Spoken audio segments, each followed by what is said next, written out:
Allez. Salut, on va voir comment connecter la Fly Sky 6 à l'ordinateur pour ensuite l'utiliser sur un simulateur. D'ailleurs, il y a une heatchain qui a à peu près la même tronche que celle-là, je crois que ça fonctionnera aussi. Si on retourne la télécommande, ici on aura une prise, et parmi ces pins là, il y en a un qui ressort le signal PPM, et c'est en fait avec ce signal PPM qu'on pourra venir connaître la valeur des différents channels. Donc ce qu'on va faire, c'est qu'on va faire transiter ce signal PPM à une entrée micro de l'ordi, pour ensuite qu'il soit réinterprété par un logiciel et connaître la valeur du coup des différents channels. Pour récupérer le signal sur cette prise, on pourra par exemple mettre un fil dans un des pins pour le récupérer et le mettre sur une prise jack, ou alors on achètera directement une prise mâle qui viendra se connecter comme ça dedans. Derrière on a une prise jack, et avec un câble double jack on pourra directement connecter ça ici, puis celui-là dans une entrée ligne ou une entrée micro de l'ordi. Il y a sûrement moyen de brancher ce câble jack dans une clé USB carte son, mais là pour le coup j'en suis pas du tout sûr. Et d'ailleurs ne confondez pas avec le câble de transfert de données qui ne permettrait pas d'utiliser le signal PPM et donc on ne pourra pas utiliser pour le simulateur. En fait il sera uniquement utile pour flasher le logiciel de cette télécommande. D'ailleurs juste un petit mot à propos de ce câble, celui-là je l'ai acheté à 2€, mais pour le coup le prix fait la qualité parce que c'est le deuxième que j'achète, le premier à lâcher je ne sais pour quelle raison, pourtant j'ai évité de le torsader etc. Mais je sais pas, maintenant il est bourré de faux contacts et il marche plus. Pour l'instant on n'a pas de configuration à faire là-dessus, on va d'abord se concentrer sur l'ordi. Il y a du coup un logiciel à télécharger pour interpréter ce signal PPM. Le logiciel il fonctionnera sur Windows, mais sachez qu'il y en a aussi un qui existe pour Mac, à vous d'essayer pour me dire si ça marche. Donc ça s'appelle Smart Pro Plus. On va directement du coup le télécharger et l'installer, et vraiment pour le coup il n'y a rien de compliqué. On va simplement exécuter l'installation. Et là pour le coup je l'avais déjà, ce qu'il va faire c'est désinstaller l'ancien, puis il va réinstaller à nouveau. Donc là je vous conseille vivement de mettre un icône sur le bureau. Et là on clique sur Finish et tout se démarre automatiquement. Donc là si je ferme le truc, regardez il va disparaître, mais on peut bien sûr le retrouver ici. Hop. Et on va venir pouvoir brancher la télécommande à l'ordi. Là je vais le brancher sur une entrée micro, mais ça marchera aussi sur une entrée ligne. J'avais déjà fait des tests là-dessus, en sélectionnant entrée micro ça marche pas des masses. Du coup je vais rester sur entrée ligne, et pourtant c'est une entrée micro sur mon ordi, enfin bref. Et là on a un nouveau truc qui apparaît, on le sélectionne, on allume la télécommande, hop, et regardez, si on remarque un peu plus bas, on a PPM avec 6 channels. Et là si je bouge les joysticks, tout fonctionne bien correctement. Ici j'ai laissé sur auto, pareil ici sur auto. Dans transmetteur je suis sur standard, pour le coup il n'y avait rien à modifier, tout était déjà comme ça. Filter il n'y a rien, joystick c'est comme ça, et puis là vraiment j'ai rien changé. Hein. Là on est sur les configurations de base et tout fonctionne très bien. Si vous n'avez aucun signal, peut-être vérifier que dans son, on va cliquer sur son du coup, et là dans enregistrement, là on est là-dessus, peut-être vérifier à ce que on soit sur un niveau assez élevé, et pas trop faible en tout cas. Maintenant ce que je vous conseille de faire c'est de créer un profil pour chacun de vos simulateurs. Donc pour créer un profil, rien de plus simple, ce qu'on va faire c'est appuyer longtemps sur OK, puis là, là, et là par exemple on pourra venir sélectionner un qu'on n'utilise pas, on appuie sur OK, et là on pourra venir le renommer.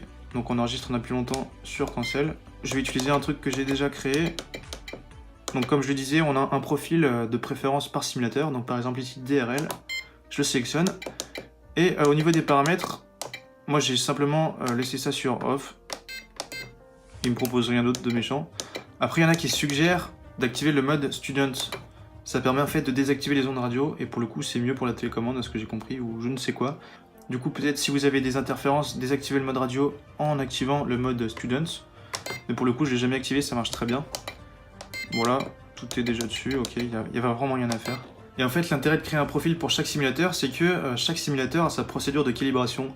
Parfois vous avez beau essayer de le calibrer comme il faut, et je sais pas, on laisse la position comme ça décalera tout seul à droite.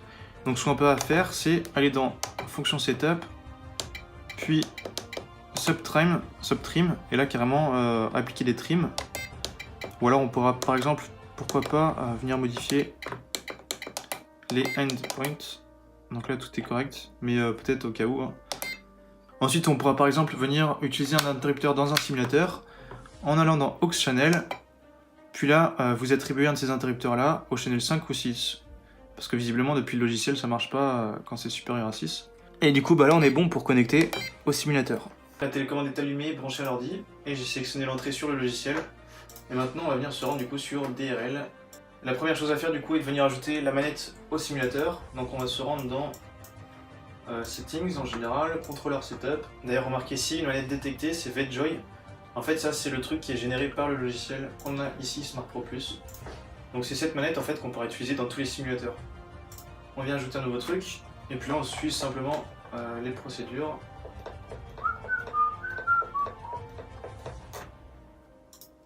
La dead zone, évitez de mettre une valeur trop élevée, je vais mettre 0 puis on va voir ce que ça donne. Je pense que ça devrait le faire.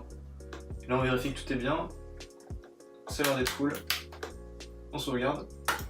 Puis ce qu'on va faire du coup c'est piloter le drone, donc on va se mettre là-dessus par exemple.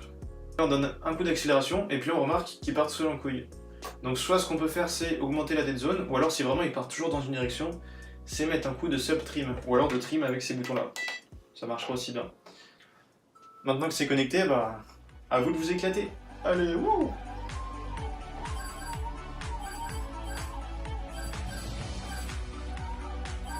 Là je dois faire une de ces tronches quand je pilote, c'est trop drôle. Hop là. Ça faut le tourner, moi je vous dis. Ah, le crash. Fatal.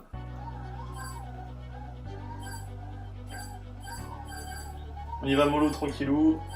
On prend ça tranquillement. Le petit virage qui passe bien. Putain, je suis pas dans mes meilleurs scores là, regarde ce qui va être.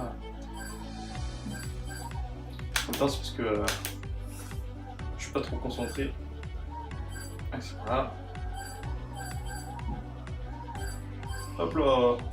Là, vous voyez, j'aime bien là. C'est réactif. On prend un petit rebond.